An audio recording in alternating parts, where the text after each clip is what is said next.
Hello and welcome to the next gen show. সাথে আছি আমি ডালিয়া। আজকে আমাদের স্টুডিওতে একজন অসাধারণ অতিথি আসছেন।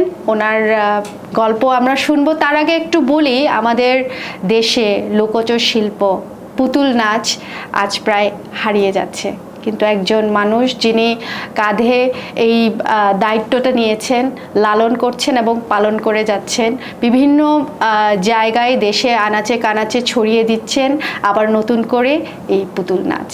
আজকে ওনার এই নিজের হাতে গড়া প্রতিষ্ঠিত একটি প্রতিষ্ঠানের নাম শুনবো, সেটি হচ্ছে কাকতাড়ুয়ার পাপেট থিয়েটার। ঠিক বলেছি? জি। আমাদের সঙ্গে আছেন আসাদুজ্জামান আশিক এবং আমাদেরকে ওনার পুরো জার্নিটাই শেয়ার করতে আসছেন আমাদের এই সবার প্রিয় অনুষ্ঠান নেক্সট জেন শোতে। সাথে থাকবেন পুরোটা সময়। চলুন তাহলে ওনার সাথে গল্প করি। কেমন আছেন? জি, বেশ ভালো আছি। আপনাকে এখানে আসার জন্য অনেক অনেক ধন্যবাদ। আমাদের এই নেক্সট জেন শোর মাধ্যমে আমরা সব সময় চেষ্টা করি অসাধারণ গল্পগুলোকে তুলে আনার এবং আমাদের দর্শকদের সাথে শেয়ার করার। আজকে আপনি আপনার যে লোকজ সংস্কৃতিকে এভাবে ধরে রেখেছেন এবং দায়িত্ব নিয়ে এটার পিছনে অক্লান্ত পরিশ্রম করে যাচ্ছেন, বাচ্চাদের থেকে শুরু করে মা পর্যন্ত সবাইকে যে আপনি আনন্দ দিয়ে যাচ্ছেন, তো এটা সত্যি অসাধারণ। আমরা আপনার এই সুদূর যে জার্নিটার শুরুর গল্পটা একটু শুনতে চাই। আচ্ছা, কাকতাড়ুয়া পাপেট থিয়েটার আমি শুরু করি 2019 সালে। এর আগে আমি পুতুল নাট্যের সাথে যুক্ত হই আমার শ্রদ্ধেয় শিক্ষক ডক্টর রশিদ হারুন স্যারের হাত ধরে। আমি তখন জাহাঙ্গীরনগর বিশ্ববিদ্যালয়ের প্রথম বর্ষের শিক্ষার্থী। ডক্টর রশিদ হারুন স্যার পুতুল নাট্য নিয়ে উচ্চতর গবেষণা করেছেন। তার পিএইচডির গবেষণা ছিল বাংলাদেশের ঐতিহ্যবাহী পুতুল নাট্য। স্যার বাংলাদেশের লোকজ যে শিল্পধারা আছে, পুতুল নাচের যে শিল্পীগুলো রয়েছে তাদের কাছ থেকে যে তথ্যগুলো সংগ্রহ করেছেন, তারপরে স্যার বুঝতে পেরেছেন যে অসম্ভবকে সম্ভব করা শিল্পকলা হচ্ছে পুতুল নাট্য। এটিকে নিয়ে কাজ করা উচিত। তখন বাংলাদেশ শিল্পকলা একাডেমির সহযোগিতায় স্যার দেশের বাইরে ইন্দোনেশিয়ায় প্রথম হচ্ছে বাংলাদেশের পাপেট নিয়ে ইন্দোনেশিয়ায় যায়। এর আগে হচ্ছে আপনি জানেন হয়তো ব্রাহ্মণবাড়িয়ার হচ্ছে খেলুমিয়া।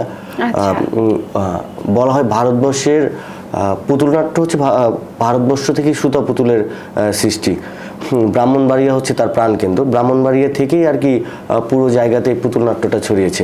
আচ্ছা, সর্বপ্রথম ব্রাহ্মণবাড়িয়াতে, এবং ভারতের রাজস্থানে কাঠপুতলি, তারপরে হচ্ছে দিল্লিতে দাদি পাদামজির ইশারা পাপেট থিয়েটার, এই থিয়েটারগুলোর প্রচলন ছিল। কিন্তু আমরা যদি বলি হাজার বছরের সংস্কৃতি, সেটা হচ্ছে আমাদের দেশের মধ্যযুগেও বলা হয়ে থাকে রামায়ণ মহাভারতের কাহিনীগুলো, ধর্মীয় পুরাণ কাহিনীগুলো, এগুলো পুতুল নাচের মাধ্যমে বাচ্চাদেরকে শিক্ষা দেওয়া হতো এবং বাচ্চাদেরকে ধর্মীয় যে বাণী প্রচার করা হতো, এগুলো হচ্ছে পাপেটের মাধ্যমে দেখানো হতো।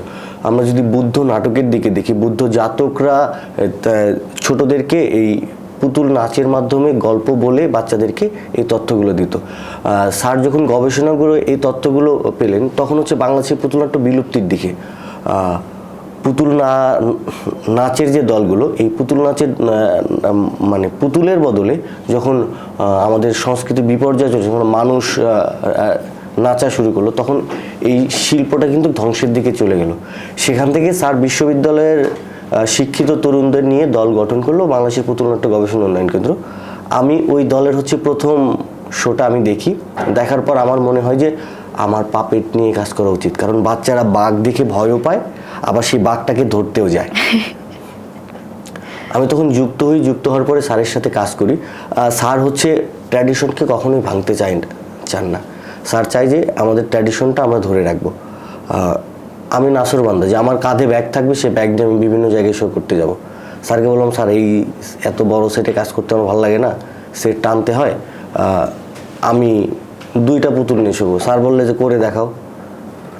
পরে ওই চ্যালেঞ্জটা নিলাম, নিয়ে আমার জুনিয়রদেরকে বললাম যে চল আমরা পাপেট বানানো শুরু করি। আমরা ছোট্ট একটা দল করব, যে দল নিয়ে আমরা ঘুরে বেড়াবো। তখন হচ্ছে আমরা প্ল্যান করতেছিলাম হচ্ছে ঢাকা ইউনিভার্সিটির টিএসসিতে বসে। আমাদের ভার্সিটির বাস আসে 8:30টায়। আমরা ওই বাসে আসতে এক জুনিয়রের সাথে কথা বলে ভাই এখন থেকেই শুরু করবো, বাস থেকে নামি আমরা। নেমে কাঁটাবন থেকে আমরা হচ্ছে কিছু ককশিট সংগ্রহ করি। আর আমাদের কাজের উদ্দেশ্যই ছিল যে আমরা ফেলে দেওয়া জিনিস দিয়ে পাপেট তৈরি করব। আচ্ছা, আমরা 10-15 দিন কাজ করে আমাদের পাপেট তৈরি হলো। এখন আমরা এই পাপেটগুলোকে আমরা কিভাবে কাজে লাগাবো? আমাদের বিশ্ববিদ্যালয়ের সামনে, আমি তখন 3য় বর্ষের শিক্ষার্থী, 2019 সাল। শুরু করেছিলেন প্রথম বর্ষ থেকে? হ্যাঁ, প্রথম বর্ষ থেকে হারুন স্যারের সাথে শুরু করেছিলাম, পরে হচ্ছে কাকতারুয়া শুরু করলাম 2019 সালে। তখন হলো বিশ্ববিদ্যালয়ের সামনে একটা ফুট ওভার ব্রিজ হয়। আমরা ফুট ওভার ব্রিজ কেউ ব্যবহার করি না, আমরা রাস্তার মাঝখান দিয়ে পার হই। তখন আমি বিশ্বের অন্যান্য দেশে স্ট্রিট শো দেখতাম। স্ট্রিট শোতে প্রচুর মজা হয় এবং ফান করে। আমরা এরকম ফান করার জন্য মুখে মেকআপ করে আমাদের কাকতারুয়া দুটা সাজিয়ে রাস্তার মাঝখানে দাঁড় করে রাখলাম। যারা রাস্তার মাঝখানে পার হতে যাচ্ছে তাদেরকে আমরা বাঁশি ফু দিই, তারা ঘুরে ফুট ওভার ব্রিজ ব্যবহার করে। যখন ফুট ওভার ব্রিজ ব্যবহার করে নিচে নামে, তখন পাপেট একটা ফুল দিয়ে বলে ফুট ওভার ব্রিজ ব্যবহার করার জন্য ধন্যবাদ। এবং এটা অনেক সাড়া ফেলে। তখন আমার বন্ধু দর্শকরা কি ম্যাক্সিমাম স্টুডেন্টই, মানে ওই বিশ্ববিদ্যালয়ের স্টুডেন্ট। এবং সবথেকে মজার ব্যাপার হচ্ছে ড্রাইভাররা যখন গাড়ি নিয়ে যাচ্ছিল, আমরা তো রাস্তা রোড ডিভাইডারের মাঝখানে, তখন ড্রাইভাররা এই কাজটা খুব ভালো করছেন, কাজটা খুব ভালো হচ্ছে, মানে তারাও অ্যাপ্রিসিয়েশন কিন্তু দিচ্ছে। এবং আমার যত বন্ধু বান্ধব ছিল তখন সবাই বলতো যে তুই পাপেটটাই কর। তারপরে আমরা শুরু করলাম যে পাপেট করা। আমাদের ইচ্ছে ছিল শিশুদের আনন্দদায়ক শিক্ষা নিয়ে। যে শিক্ষায় আনন্দ নেই সেই শিক্ষা কিন্তু মানুষ ভালোভাবে গ্রহণ করে না। আমরা চাই যে বাচ্চাদেরকে গল্পের মাধ্যমে আনন্দ দিতে এবং বাচ্চাদেরকে মেসেজগুলো দিতে। আপনি দেখবেন যে কাকতারুয়া জমির মাঝখানে দাঁড়িয়ে থাকে, কারণ হচ্ছে মানুষের লোকজ বিশ্বাস কাকতারুয়া যদি জমির মাঝখানে থাকে তাহলে পাখি, ক্ষতিকারক কীটপতঙ্গ ফসল নষ্ট করবে না। আর আমাদের কাকতারুয়ার লক্ষ্য হচ্ছে যে আমাদের গল্পের মাধ্যমে সমাজের কুসংস্কার দূর হবে এবং সৃজনশীল এবং মানবিক মানুষ হিসেবে তৈরি হবে। যে শিশুর মানুষপটে আমরা কল্পনা করে দিতে পারবো একটা রঙিন ক্যানভাস, যেখান থেকে তারা হচ্ছে নতুন ভুবনে ঢুকবে, যেখানে কোনো ক্ষতিকর কোনো কিছু থাকবে না, সব মানুষের মঙ্গলে মানুষের জন্য কাজ করবে। এটাই জিজ্ঞেস করতে চেয়েছিলাম যে কাকতারুয়া রাইট, কাকতারুয়া থিয়েটার, এই নামটা কেন বেছে নেয়া, এটাই জিজ্ঞেস করতে চেয়েছিলাম। এবং এটার ঐতিহ্য ধরে রাখার কোনো উদ্দেশ্য আছে কিনা? মানে অবশ্যই মহান কোনো উদ্দেশ্য তো থাকবে এই নামের পিছনে, যেহেতু এত বিশাল বিশাল কাজ করছেন। কাকতারুয়া নামটার পেছনে হচ্ছে আমরা তো পাপেট নিয়ে কাজ করি। হ্যাঁ, যদি আমাদের দেশে বলি, আমাদের দেশে পাপেট বলতে আমরা কি বুঝি? জমির ভিতর যেটা দাঁড় হয়ে থাকছে কাকতারুয়ার মতো, এটা হচ্ছে পাপেট। আর এই কাকতারুয়ার সাথে সবাই পরিচিত, একদম গ্রামের মানুষ থেকে শুরু করে শহরের মানুষ পর্যন্ত। কাকতারুয়া কি করে? ফসলের ক্ষতিকারক কীটপতঙ্গ দূর করে। আর আমাদের কাকতারুয়া পাপেট থিয়েটারের গল্পের মাধ্যমে সমাজের সচেতনতা, কুসংস্কার এগুলো দূর করবে। আজকের এই হাইটেক যুগে মানে পুতুল নাচ নিয়ে কাজ করার ঝুঁকি কেন নিলেন? আর প্রথম দিকে পুতুলের সুতো হাতে নিয়েছিলেন, সেই অভিজ্ঞতাটা জানতে চাই। ছোটবেলায় আমি বাবার সাথে দুর্গাপূজার মেলায় গিয়ে আমি পুতুল নাচ দেখেছিলাম। কোথায় সেটা? বগুড়াতে। সেখানে কিন্তু আমি ছোট থেকে যে দেখলাম, আমার কিন্তু ওইটা আমার স্মৃতিতে ছিল।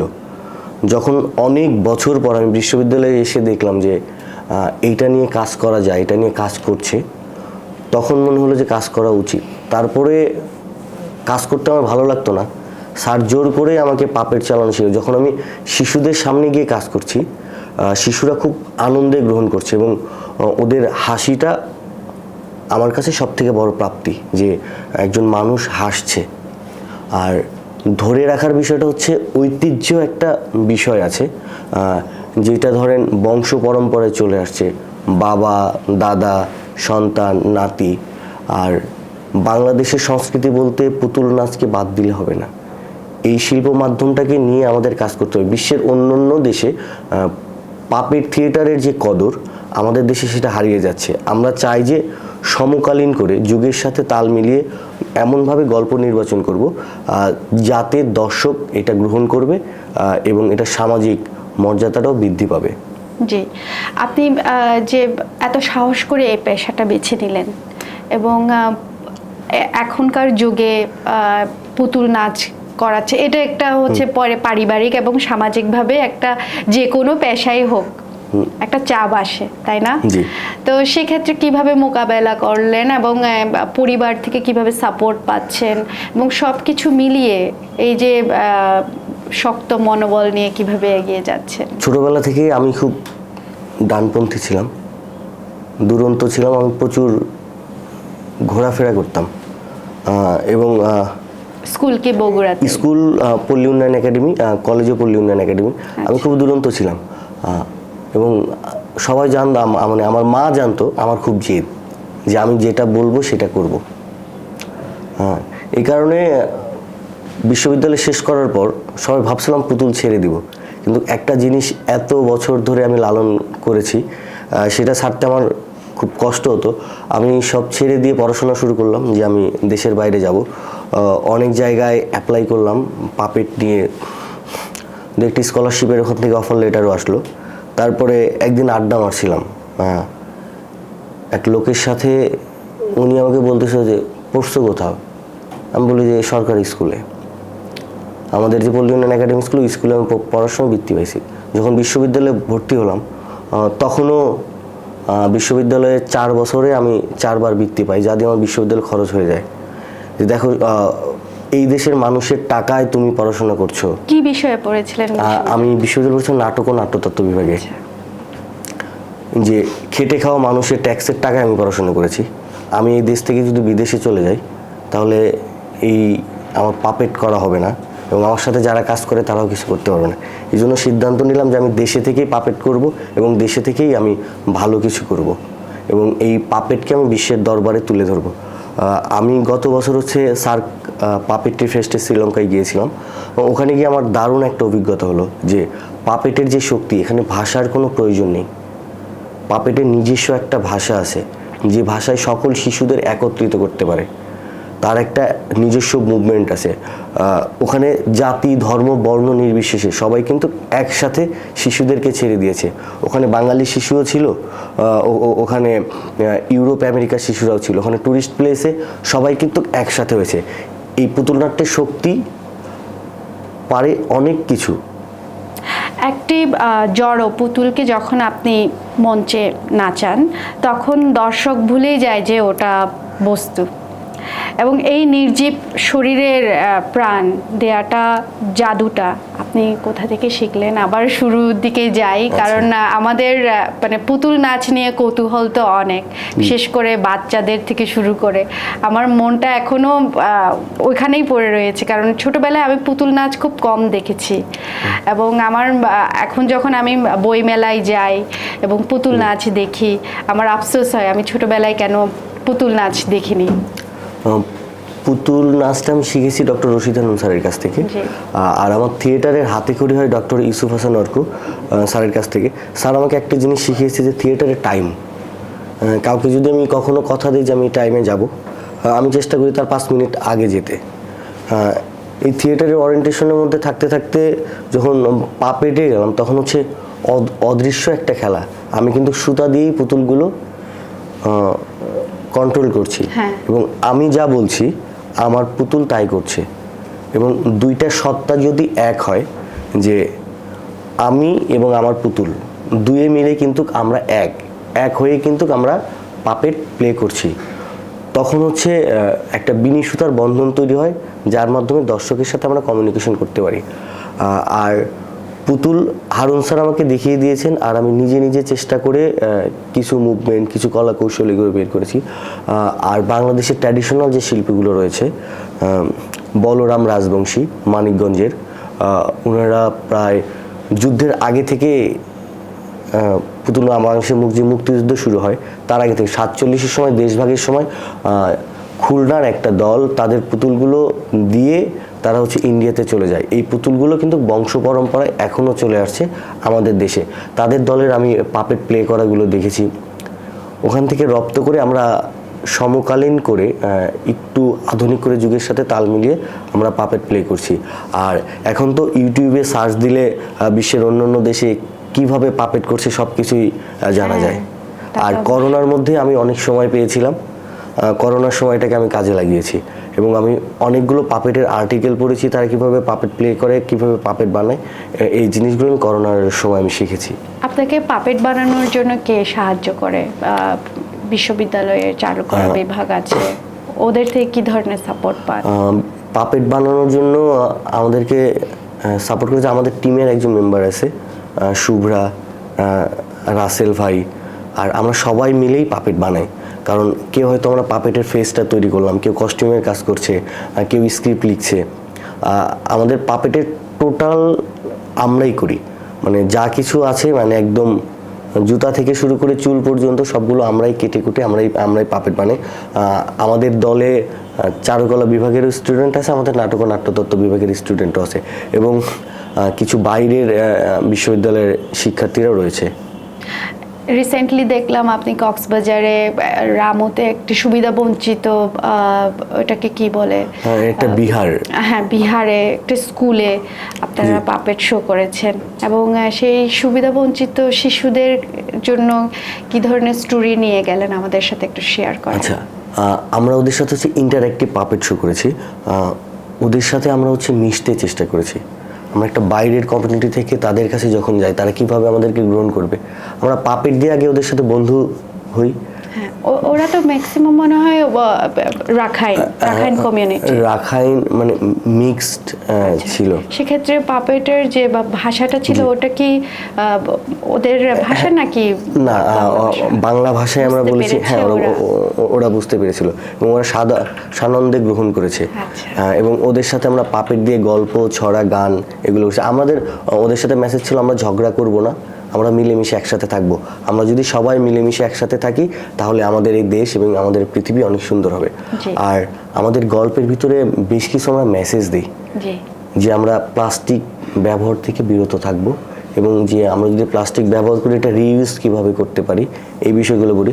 আরেকটা বলি আমরা অপচয় করব না, যে আমরা অযথা ফ্যান চালিয়ে রাখছি, অযথা আমরা লাইট জ্বালিয়ে রাখছি, পানির কল ছেড়ে দিচ্ছি।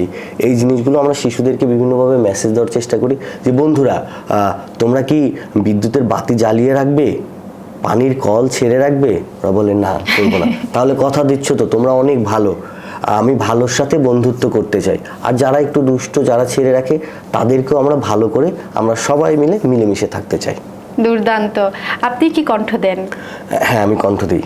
আরো কিছু শুনতে চাই গল্প, আপনি যেগুলো কণ্ঠ দেন, ছোট গল্প। আমরা হচ্ছে পাপেটের বেশ কিছু বিষয় নিয়ে কাজ করি। একটা এই বিষয় হচ্ছে আমরা স্কুল থিয়েটার নিয়ে কাজ করি, স্কুল পাপেট থিয়েটার।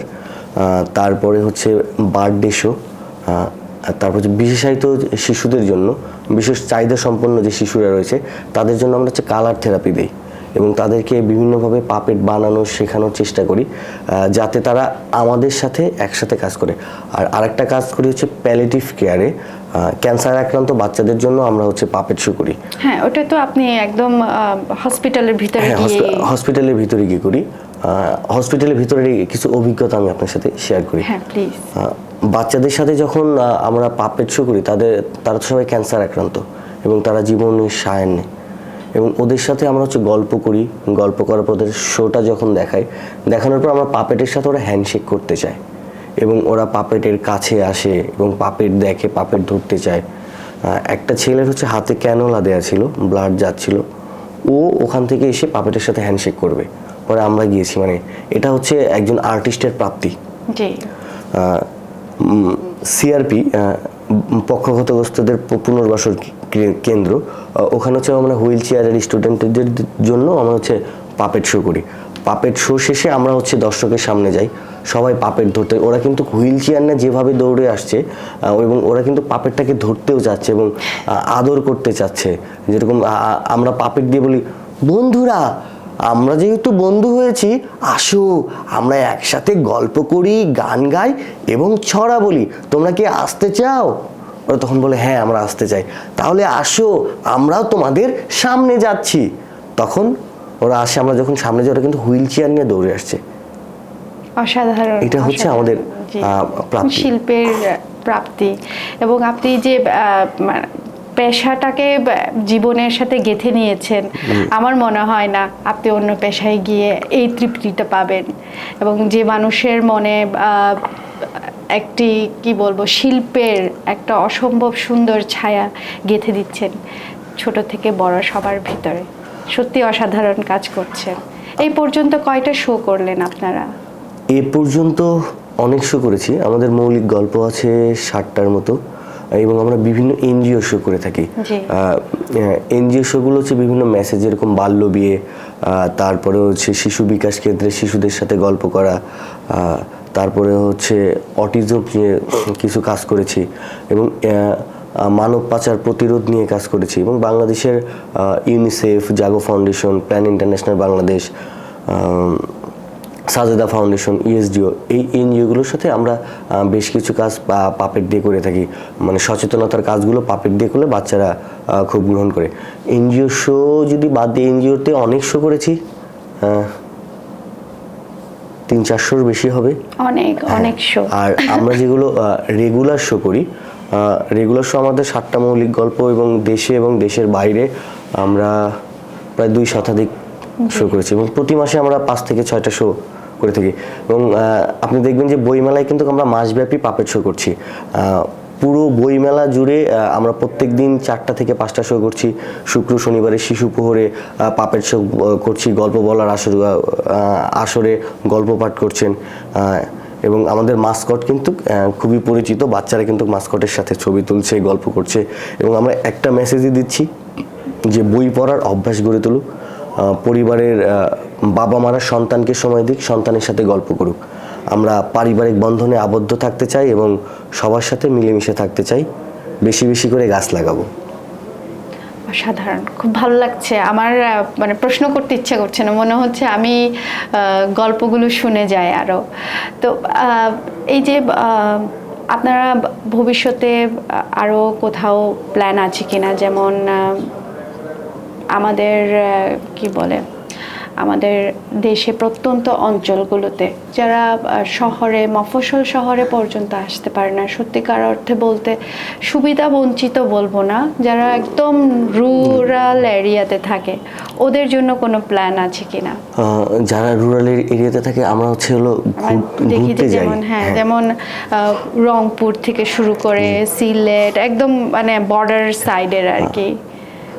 আমরা 1 নং বাংলাবান্ধা সরকারি প্রাথমিক বিদ্যালয়, বাংলাদেশের একদম সীমানায়, ওখানে হচ্ছে আমরা মেঘের স্কুল নামে একটা সংগঠন রয়েছে। সাগর রুনি যে ছিল, তার সন্তান মেঘ, সে মেঘের স্কুলের নামে মেঘ আমাদেরকে দাওয়াত করেছিল যে মামা, ওর সাথে কিন্তু আমরা একদম পঞ্চগড়ের শেষ সীমানায় শো করেছি। আবার আমরা সেন্ট মার্টিনে 1 নং নারকেল জিঞ্জিরা সরকারি প্রাথমিক বিদ্যালয়ে শো করেছি।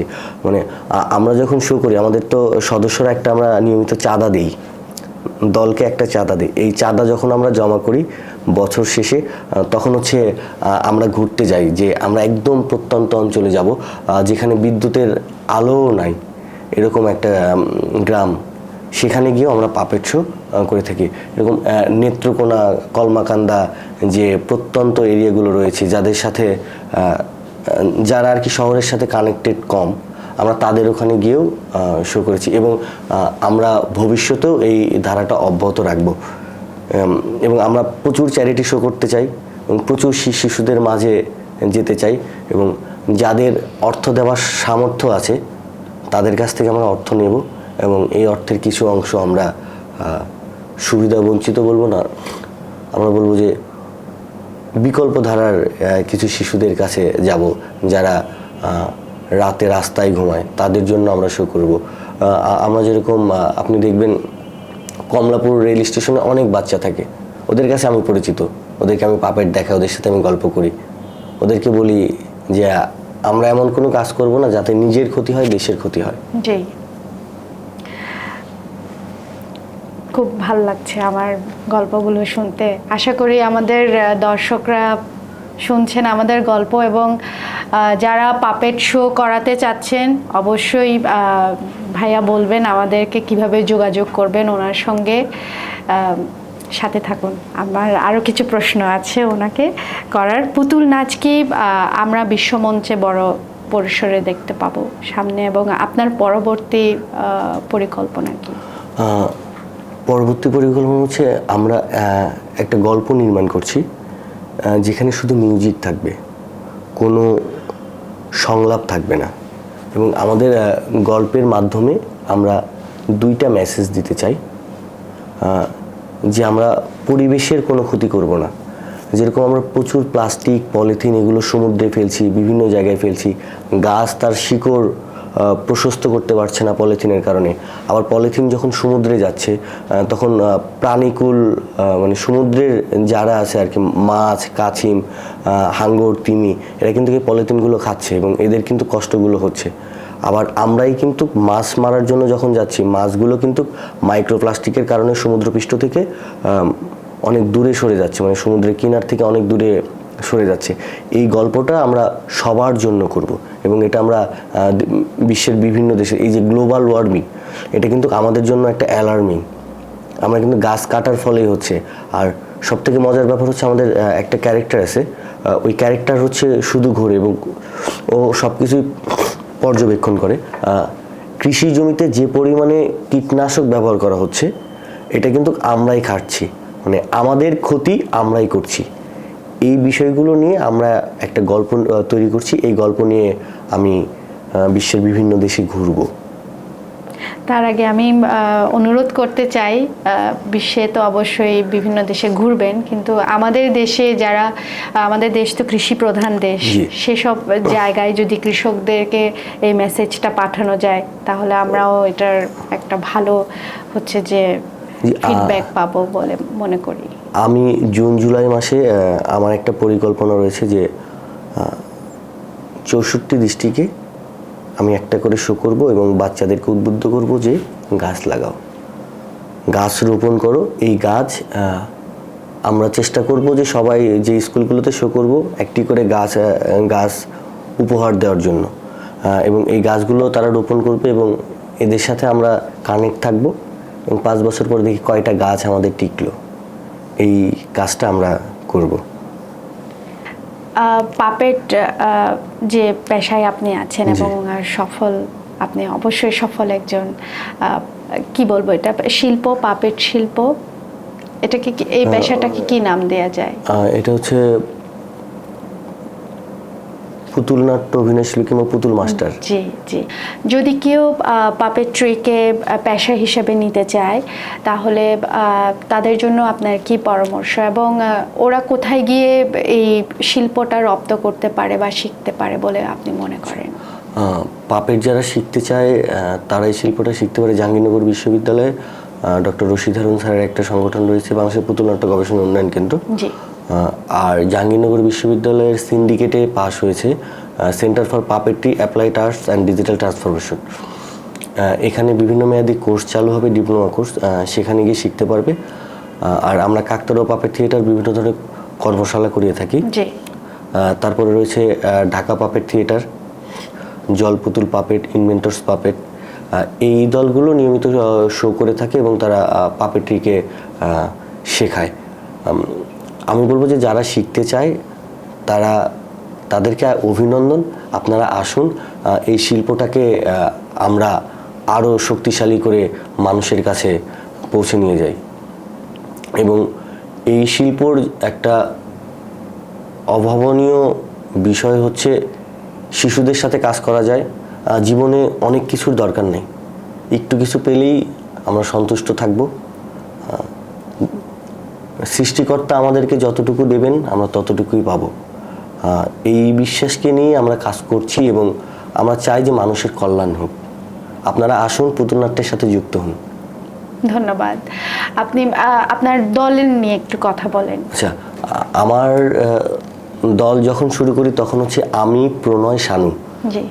আর সব থেকে বড় বিষয় হচ্ছে যে সবাই ক্লাসমেট ছিল না, আমার জুনিয়র, ইমিডিয়েট জুনিয়র প্রণয়, তার 2 বার জুনিয়র হচ্ছে শানু, আর শানুর জুনিয়র হচ্ছে জুবায়ের হচ্ছে একটু পাগল কিসিমের এবং খুবই দুরন্ত, যে ওকে বলা মাত্র ভাই এখনই করতে হবে, এটা নিয়ে বসে থাকার কোনো সময় নেই। এই যে আমরা শুরু করলাম, এখন আমার দলের নিয়মিত সদস্য হচ্ছে 12 জন, এবং গল্পভেদে আমরা বিভিন্ন সময় যখন আমাদের দল বড় হয় তখন আমরা 30-35 জনের দলেও কাজ করি, মানে সদস্য নিয়েও কাজ করি। এর মধ্যে হচ্ছে শুভ্রা সূত্রধর আমাদের গ্রাফিক্স ডিজাইনার, জি। তারপরে আমিনুল ইসলাম রাসেল উনি পাপেট তৈরি করে, লিটন ও পুরা বিষয়টাকে দেখে রাখে, রবিন ভাই হচ্ছে আমার জুনিয়র, কিন্তু ওকে আমরা রবিন ভাই বলে ডাকি। রবিন হচ্ছে খুব সুন্দর পাপেট প্লে করে এবং ওর শেখানোর কৌশলটা খুবই সুন্দর, এবং যারা পাপেট শেখে ওরা রবিন ওদেরকে খুব সুন্দরভাবে পাপেটগুলো শিখিয়ে দেয়। আর আমিও সবার কাছ থেকেই শিখি। আমরা হচ্ছে সবাই বসে গল্প করি যে একটা শো করার পর ওখানে কি ইনপুট দিতে হবে, কি ছেটে ফেলতে হবে। যখন সবাই মিলে আমরা গল্পটাকে ধরি তখন আমাদের গল্পটা আরও সুন্দর হয়। স্মরণ স্ক্রিপ্ট লেখে, নিতাইদের স্ক্রিপ্ট লেখে, উচ্ছ্বাস ক্রিয়েটিভ যে কাজগুলো আছে সেই কাজগুলো করে, নীল, বিনি, বৃষ্টি, ঐশ্বর্য, ঐতিহ্য, আরও অনেকেই আছে। আমরা সবাই মিলেই একসাথে কাজ করি। আর আমাদের সকল বিষয়ে আমি পরামর্শ নিই ডক্টর রশিদ হারুন স্যারের কাছ থেকে। স্যার আমি এটা করতে চাচ্ছি, এটা কিভাবে করব। স্যার তখন আমাকে বলে তুমি কি করছো, কেন করছো এবং কোন উদ্দেশ্যে করছো, এটা আগে ঠিক করো। আমরা পাপেট করছি মানুষের কল্যাণের জন্য, শিশুদের জন্য। কেন করছি? পাপেট করতে আমার ভালো লাগে, এই কারণেই পাপেট করছি। আর আমার উদ্দেশ্য হচ্ছে একটা শিল্পকে আধুনিকায়ন করে মানুষের কাছে উপস্থাপন করা। এই শিল্প যেন হাজার বছর আমাদের ধরে টিকে যায়, বাঙালি সংস্কৃতি যেন টিকে থাকে, এটা নিয়ে আমি আমার চেষ্টা করে যাচ্ছি, লড়াই করে যাচ্ছি, এবং এটাকে সম্মানজনক পেশা হিসেবে আমি প্রতিষ্ঠিত করতে চাই। আপনাকে সাধুবাদ জানাই এবং অনেক অনেক শুভেচ্ছা। আপনি আজকে আমাদের এই অনুষ্ঠানে একটা পাপেট নিয়ে আসতেই পারতেন। জি, নেক্সট কোনো ইয়েতে আমি অবশ্যই পাপেট নিয়ে আসবো এবং দর্শককে পাপেট দেখাবো। আপনাদেরকে অনেক অনেক ধন্যবাদ আমার এই গল্পটা দর্শকের সামনে উপস্থাপন করার জন্য। তার আগে একটু আবদার করতে ইচ্ছে করছে, যদি আপনি পাপেট আনেননি, একটা শর্ট কোনো ডায়লগ আমাদের দর্শকের উদ্দেশ্যে, যেটা আপনি পাপেটের মাধ্যমে মেসেজ দিয়ে থাকেন। বন্ধুরা, আমরা কিন্তু পাপেট্রি করছি। যারা পাপেট্রি শিখতে চাও তারা আমাদের সাথে অবশ্যই যোগাযোগ করবে। আবার বলি, তোমরা কিন্তু অপচয় করবে না, অপচয় করা ভালো না। আমরা অযথা বিদ্যুতের বাতি জ্বালিয়ে রাখবো না, আমরা ফ্যান চালাবো না, যখন প্রয়োজন তখন চালাবো। আর সবসময় আর একটা কথা বলি, যাদের বাসায় এসি রয়েছে তারা কিন্তু এয়ার কন্ডিশন কখনোই চালাবে না, এসি বন্ধ রাখবে, সব সময় চালাবে না। সবাইকে অনেক অনেক শুভেচ্ছা এবং অভিনন্দন। আবার দেখা হবে। Tata, bye bye. এটা মজার ছিল যে এসি থাকার পরেও এসি না চালানোর কথা বলছেন। সুপ্রিয় দর্শক, আমার অনেক ভালো লাগছে আজকে ভাইয়ের সাথে গল্প করে। একজন গল্পকারের সাথে গল্প করে কার না ভালো লাগবে বলুন। কথা বলছিলাম আসাদুজ্জামান আশিক ভাইয়ের সঙ্গে। উনি ওনার জীবনের গল্প পাপেটের গল্পের সাথে মিশিয়ে দিয়েছে এবং